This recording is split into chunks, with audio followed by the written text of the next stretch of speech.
Ce jeudi abonde en publication des PMI manufacturiers. Si vous voulez en savoir plus, voici le calendrier économique. Le premier élément de ce calendrier est programmé à 6 heures du matin. C'est le moment où le Royaume-Uni publiera son indice nationwide des prix immobiliers pour mai. Les prix immobiliers ont été en baisse au cours des 2 derniers mois. En avril, la croissance annuelle a atteint son plus bas sur 4 ans.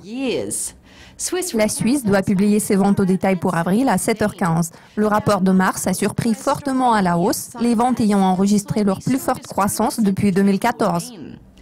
La Suisse fera connaître son PMI manufacturier pour mai un quart d'heure plus tard. L'indice a glissé en avril tout en restant dans le territoire positif. L'estimation finale du PMI manufacturier de la zone euro pour mai sera disponible à 8 heures.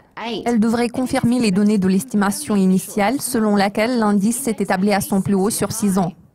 La Grande-Bretagne doit publier son PMI manufacturier pour mai à 8h30. L'indice a progressé de 3,1 points en avril grâce à une accélération simultanée de la production, des nouvelles commandes et des exportations.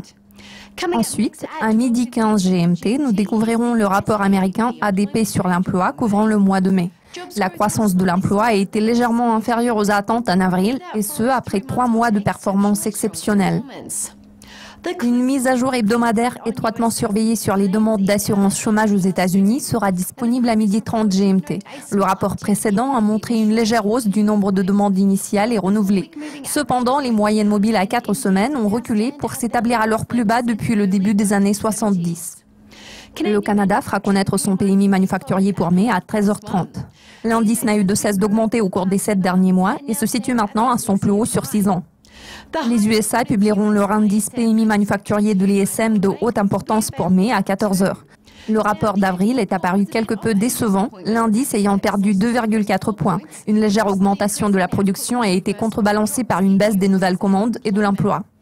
Également à cette heure-ci, nous découvrirons les données américaines sur les dépenses de construction pour avril. Les dépenses ont diminué en mars après avoir progressé d'1,8% un mois plus tôt.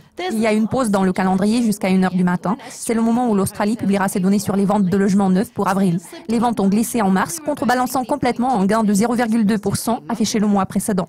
Enfin, le Japon publiera ses données sur la confiance des consommateurs pour mai à 5 heures du matin. L'indice a perdu 7 points en avril après avoir grimpé à son plus haut sur 4 ans en mars.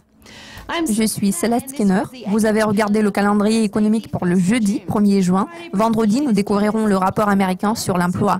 Restez avec nous.